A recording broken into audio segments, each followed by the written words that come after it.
So, Lindsay, this was supposed to be, we were just going to do this, same generic preview of all these events that are coming up. And suddenly the world takes another massive turn yesterday.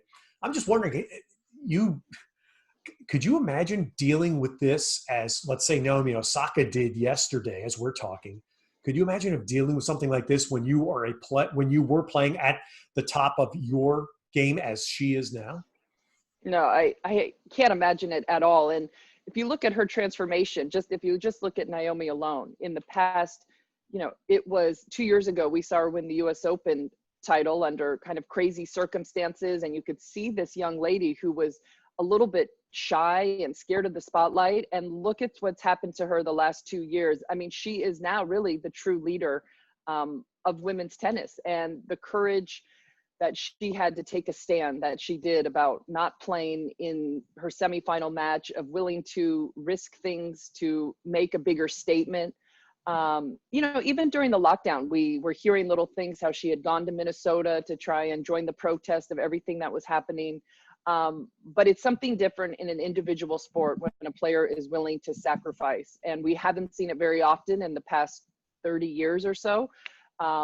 I couldn't believe it. I had like tears in my eyes after watching everything kind of shake down, of what she has the courage to stand up for already at this young age. It's a really good sign, honestly, for our sport moving forward, that she's going to be leading it. Earlier in the pandemic, I was doing some things like this, and we're talking a lot about the equal prize money at the majors, which culminated with Wimbledon, and eventually it was Venus that took a major stand.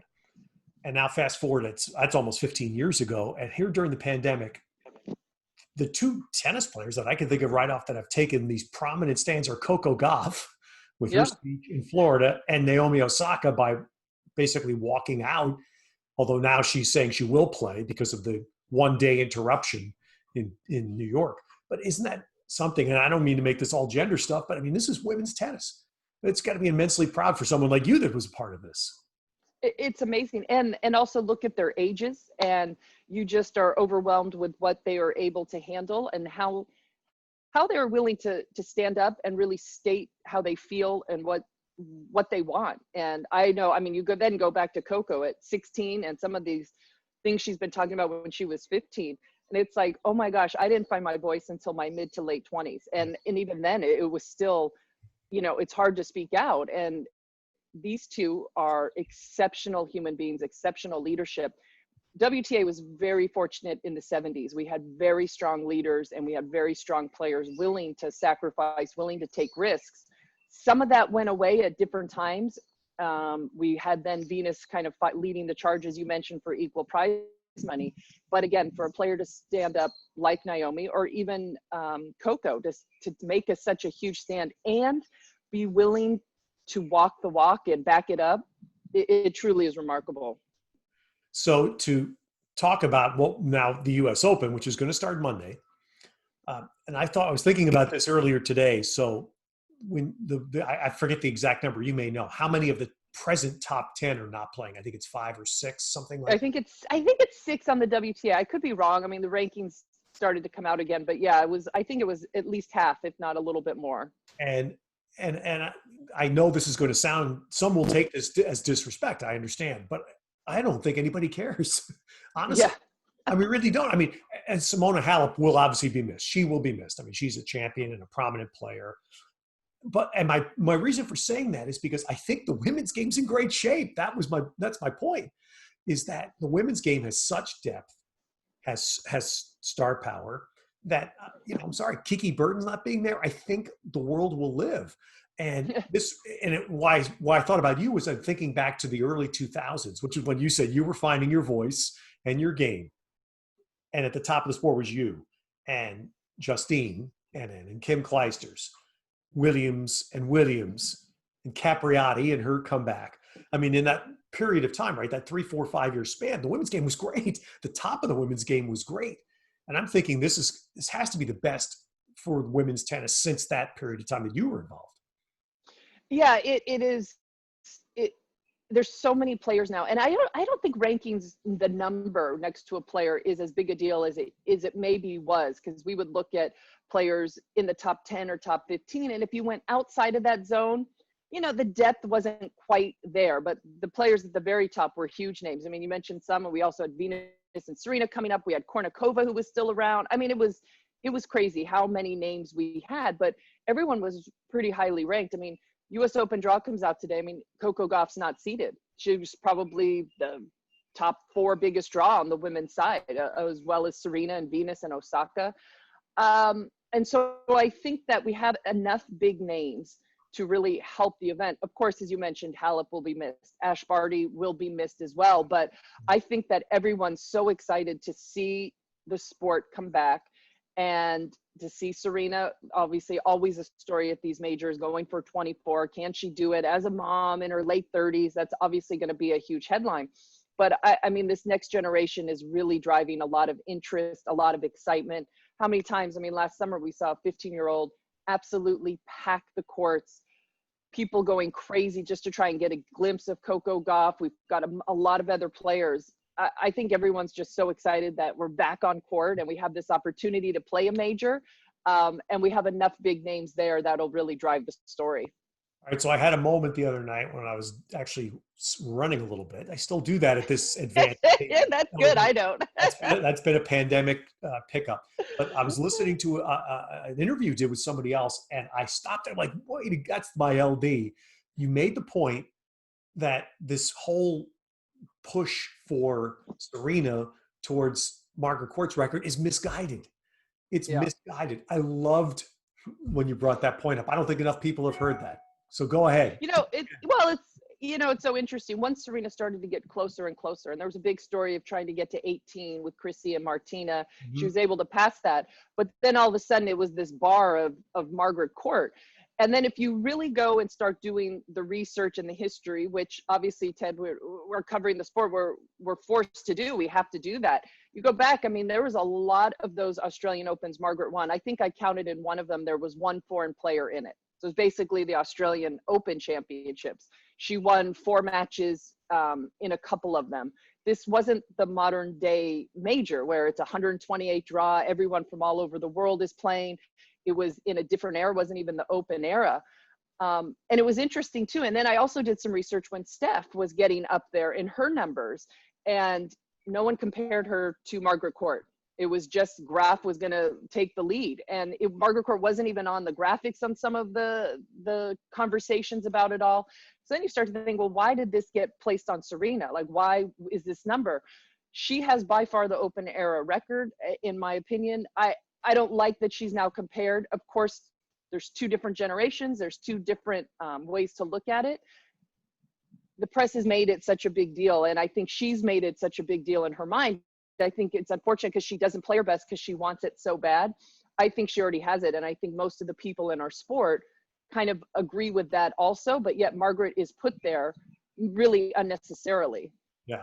Okay, so let's again, I thought that was so well presented by you. So, because this is her next best chance, and let's face it, she's going to be 39 coming up, so we don't know how many more best chances she will have.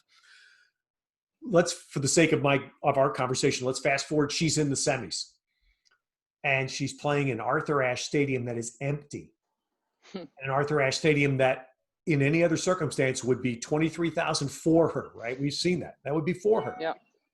I mean, this has already been a conversation point in tennis. Does the underdog get helped when there's no crowd pressure at the end of a match closing out? Well, now we're in the semis. It's no longer really underdogs. But does that hurt Serena if she doesn't have that Ashe Stadium environment and that crowd pushing her to the finish line? I was thinking about that, and I don't think so. I actually am going to go the other way with that court and that pressure that she feels there is more than anywhere else. We've seen her melt down there more than other places. And we've seen the pressure. You can just see it when she walks out on the court. The site of her greatest triumph, her first Grand Slam, but I think she wants it just as much for the New York people as she does herself. I'm going to go the opposite. I think it's going to be okay for her. I think she can summon up the energy and the desire without the fans there. I think it might take some of the pressure off. I think it might get rid of some of the bad memories she might have on the court. She's got a lot of great ones, but I think sometimes some of her worst moments have also occurred on that court. I think I think it's going to be okay. I think if she's able to get through to the latter stages of the second week, there's so much more driving her. It might take some of the pressure off her opponents when you walk out on the court, certainly, and maybe you don't have that experience of playing on Arthur Ashe and you look up and you see people all the way to the top. Yeah. But I think Serena is going to be able to handle it. I'm wondering from just this gets a little inside tennis. What do you think the sound will be like for the players? Oh, it's going to be so strange because don't forget in the last few years, we've had so much noise from the suites. Remember the roof kind of, even though it's open, it's still really enclosed. And so a lot of that noise stays down. You hear people eating and chatting and clinking their glasses. So in that aspect, I think it's actually gonna be a little better for the players. They might actually be able to hear the ball coming off the racket of their opponent. But it will be weird. I mean, it'll be a huge arena. You'll see a lot of empty seats. I'm sure the USTA is gonna cover them how they can. The one thing you'll also see is a lot of players watching because all the players have their suites that overlook that court. They'll be sitting in their rooms. They'll be watching. That's something you don't see, right? At the US Open, a bunch of players sitting around watching the stadium matches. I don't know. I think it'll be a weird atmosphere, but I think that the players, again, everyone you talk to that's there in the bubble, so grateful. So for the opportunity, I think it'll be okay. And that's the beauty. What, we saw this when we did the event, the special event in Charleston back in late June, and it's carried through is that, and great credit to the players for doing this. They're proving the sport isn't the problem. And I've said this a lot watching basketball and hockey in the bubble. The sport's not the problem. It's the activity around it, the personal activity, personal behavior that is the only problem right now. And that's why I'm feeling good about tennis pulling this off. And then ultimately a month from now, we're supposed to be in Paris. Yeah, and it's crazy. I mean, we'll see how that goes, right? Yeah. I mean, they're going to play, and that's going to have all of the European players that are and the Ashe Barty, Nick Kyrgioses, the Aussies that are passing on coming to the States right now are going to go to Paris. So assuming that there's no catastrophe between now and the end of September in Paris, I think that's going to be fascinating to watch because these are going to be the two biggest international sport competitions to be held maybe until the Olympics next summer. Yeah, it'll be fascinating. The players had such a strong pushback about going into a bubble type atmosphere.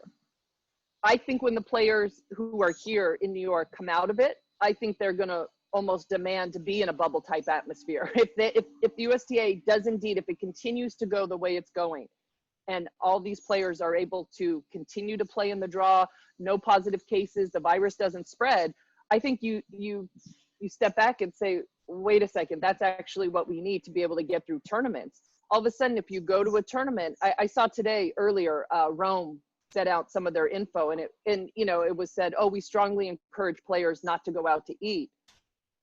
I don't know if you start opening up things and now the players, it's not a rule that they can go do their things or their teams can go out and there's that many players and there's that many team members. Ugh, I think you're asking for trouble. Uber Eats function in Rome.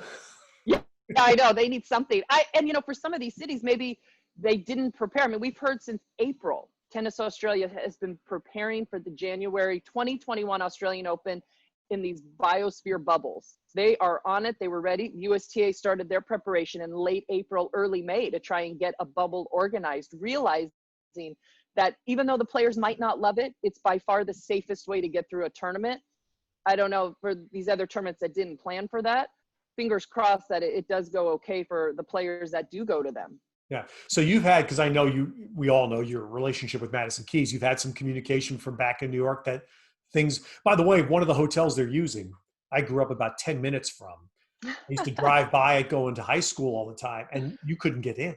I mean, it was really, it was kind of like the Plaza Hotel of Nassau County where I grew up. Oh, funny.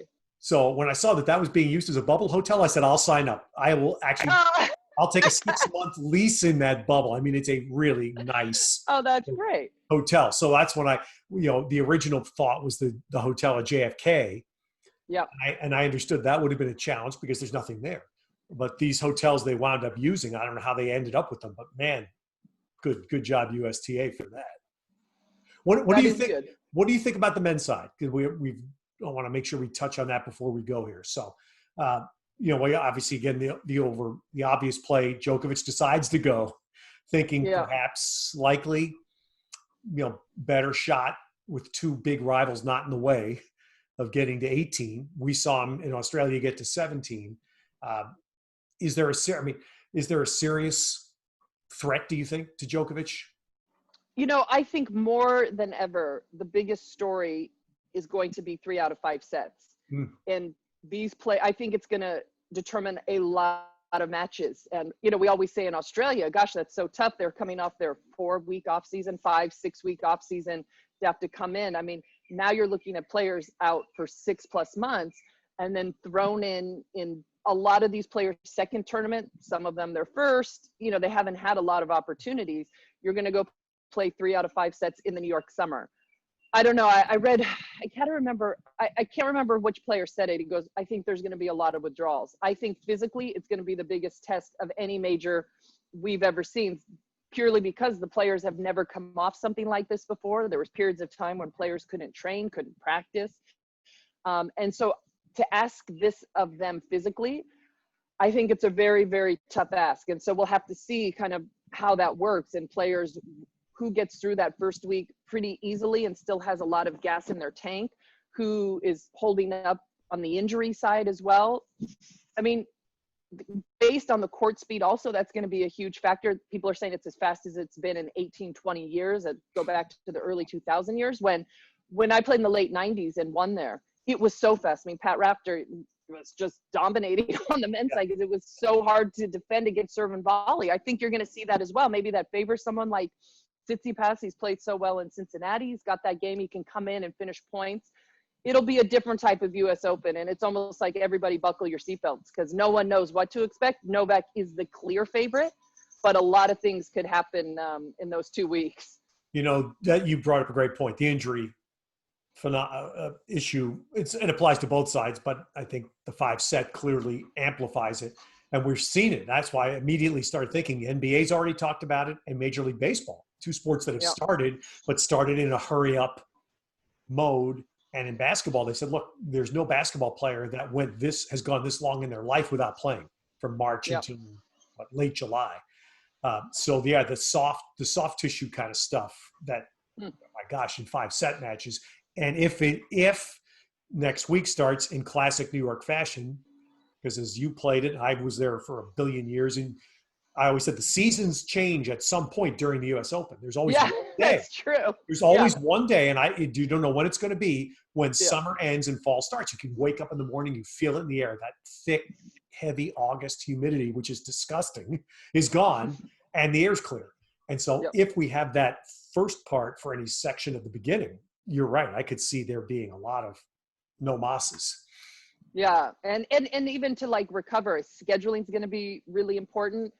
I can't see Serena wanting to play super late in the night, even maybe TV wants her to.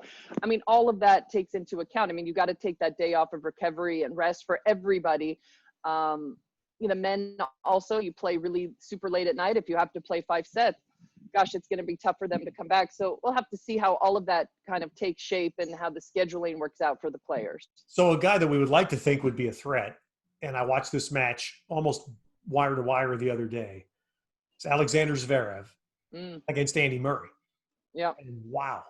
2 things that just jumped out, I think, at most everybody. Andy Murray moved. Not suggesting he's moving like he was 21 again. That's foolish. But way better than I had seen him previously. And Zverev, the second serve stuff at the most crucial moments again.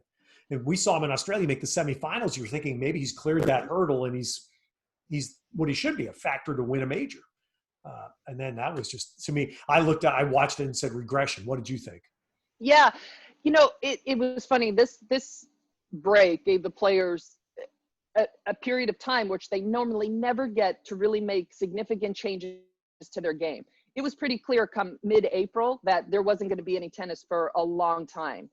The players, you saw some of them. Venus changed her serve motion a little bit. Grigor Dimitrov took some time and changed some things. A lot of players we haven't even seen yet play. I'm sure they took advantage of that. This is the time, right? If you're going to make any technical changes or significant changes, these players knew they were going to have a period of time. I was surprised when I saw Zverev come back at the Adria Tour. Nothing was different with that second serve. So I don't know if the team is addressing it like nothing's wrong, just keep playing and hitting out. But there was an opportunity there for him to try and get that under control. He didn't take it on the technical side, and it's still coming back. I would be concerned that after a break and after being able to really work on it, as soon as he got back into match action, it's coming back. It happened even when he was playing in Novak's event, that a lot of double faults were coming off his racket. That's problematic. You can't be giving away points in the double digits, 10 double faults, 15 double faults. You can't lose that confidence, because then it transfers over to other parts of your game. I don't know, until he fixes that, it's hard to see him holding up tight under pressure. And Andy Murray was amazing. I wonder how the hip holds up 3 out of 5 sets. That's going to be a big thing for him. And then if he wins, then recovering it and getting it ready to go again. It's going to be a massive, just a massive sentimental favorite, I think, starting next week in New York. All right, 2 quick things, then we'll go. You touched on one I was going to go to. We have called a lot of Venus matches the last couple of years. You and I, we've seen it. I don't know if you know any more than I do now, but she didn't have a first serve. It was stunning. Yeah. I mean, we were watching matches where, as I use the analogy, it was like the old 40-year-old baseball pitcher that had 5 fastballs in their pocket for the entire game. So they had to be sure they knew when to use them. And that's kind of what Venus looked like. She had 5 times she could really give a first serve. And now she comes out in Lexington and goes, whoa, look at that. The obvious stance difference, and her first serve had more impact. And then I'm watching, and she's playing Serena, and it gets down to it was either 4-all, 4-5 game in the third set, and suddenly Venus, I think, missed 5 straight. I think it was 5 straight first serves, and Serena crushed all 5 second serve returns, broke her to win the match. It was the same Venus thing. Second serve, not quite, but the first serve. So given all that, here's the deal. So Venus just turns 40. Could she ever pull a Connors at this Open? I mean, she did a few years ago, right? I mean, she was 37 in the 2017 year, 2 points away from getting to the final. She'd already made the Australian Open and Wimbledon final. Don't want to write her off. I think the break for Venus gave her the opportunity to finally get healthy. I think she played for a number of years and played a number of events far from even 60 or 70%, whether it was the elbow or whether it was her knee. She always had a lot of tape. You could always see it either coming out in her serve, and her service speeds reflected that, or sometimes her movement with her knee. Watching her play the last few weeks, we haven't seen any tape. She was moving better. The noticeable thing is the serve and the service speeds, and also the confidence she has in it. I think a lot of that was due to Venus playing injured, frankly. So we'll see. So first of all, getting Venus healthy is huge. See if she gets, in a good spot of the draw. Unfortunately, she got Karolina Muchova first round, who's a very good player on the fast court. She's going to have to be ready to go very first match, and then we'll see. But that's been the trouble for Venus with her ranking. She gets these tough draws also right off the bat. Hard for her to really gain a lot of momentum unless she's really ready to go in that very first match. See, this is why you're Lindsay Davenport. You one-up me. You've already seen the draw. I peeked at it. I did. It just came out before we did this, so I got a little view. Yeah. I was looking to see who's going to play and who's suspended. I mean, who's protesting or whatever. It's a lot of news this morning to wake up to. Wow, good for you. Okay, but the other bit of news then, and so I'm glad. So, but do you think this Venus? Well, one last one. The Venus first serve change, can that sustain? I mean, is that going to be able? Yeah. She wants to play through the Olympics next summer, don't you think? Yeah, the motion change looked very comfortable for her. I've seen her play enough matches. She played 3-set matches that she never went back. It looked like it was almost ingrained in the brain, because sometimes you'll see players and they'll accidentally go back to the old one. It seems like she had enough time and enough reps that she was able to feel comfortable in the new motion. I like it. There's not the lag time now in the beginning. She gets right to the service motion and is able to hit through. Again, not injured also. I think that's going to help her. The courts at the US Open, everybody says, are like the fastest ever. She needs that first serve. She needs free points. She needs to be able to get 1.5 average of free points per game on her service games for her to really go deep. All right. The last bit of news I saw this morning, Bob and Mike Bryan announced they're going to retire. Yeah, and we thought that maybe they would, come back and take another swing in a more normal world next year. Did you play mixed with either or both? Yeah, I think I played with both. I mean, Okay. they are a couple years younger than me, but we grew up in Southern Cal junior tennis. I mean, I've Right. known them since we were 8 and 9 years old. Um, I was surprised. You know, first I was surprised they weren't in that group of teams at the U.S. Open. And then, so that was like, oh, wow, maybe that's it. And then people that played with them at World Team Tennis were kind of saying, yeah, they seem to maybe be done. Oh, I was still sad yesterday when I heard the news. I mean, they're amazing. Their enthusiasm for the sport and everything that they would do off the court to build momentum, whether that be children's clinics or concerts or giving back to fans or whatever. Well, I don't think it could ever be matched. I don't think anyone will ever have that enthusiasm. They're amazing. It's going to be sad to not have them around. I think they'll be involved in our sport. You don't have that much love for tennis and then just disappear. So I think that we'll see them around, but I was caught a little off guard with the news yesterday for sure. yeah. It's an interesting concept. Do you want the farewell tour, or do you just wake up one day and decide, okay, this is the day where that's it? So I was How surprised. great was that? Some of the photos that accompanied it. You know, you've had Bob, who's had these 3 kids. They're in front of an RV about to go take a road trip, which is just like so perfect. He's always, you know, been the greatest family guy ever since Michaela was born, and then his 2 sons that followed. And then you see Mike, who looks so happy now, and this little baby. I was so, I mean, that was the emotional side for me. I was like, those 2 pictures are perfect. They are both so happy and ready to move on. I love it. I'm really, really happy for them. I think they need to come in the Tennis Channel broadcast booth at some point and put us all I together. think we might see that. I have a good feeling that might happen. See if we can tell them apart. I can do that. I can do that. You can, okay. I'll help you. Yeah. Yeah. I've told the story frequently. I mean, I've done a few events with them where they're on stage and you turn, and I thought I got to the point where I could tell also. But the funny thing was, I think I was looking at or directing a question to Bob, and I'd ask, and then Bob would turn and answer me, looking directly at Mike. And the same thing, Mike would look at Bob instead of looking at me. I mean, that's the twin Yeah. thing that is so strong. Yeah. Hey, I'll look forward to seeing you in a couple of weeks, and Yes. I will promise somewhere in the grounds there will be a foot-long hot dog. Yes. Or a waffle. You know that. You can Oh, give me one of those that's true. waffles with whipped cream. I take those too. That's true. It's been a few years since I've been back to the Opens. I'm going to find a New York foot-long hot dog. I'm going to cut it in half. I'm going to have half for Lindsay and half for me. I thought you were talking about Paris. I thought you were Oh going no, to Paris. No, Parisian food. yeah. Oh no, Paris. Yeah. Well, yeah. Hopefully, Entrecote's We'll open. get there. I Yeah, hope. exactly. All right. Thanks, Thanks, LD. Ed.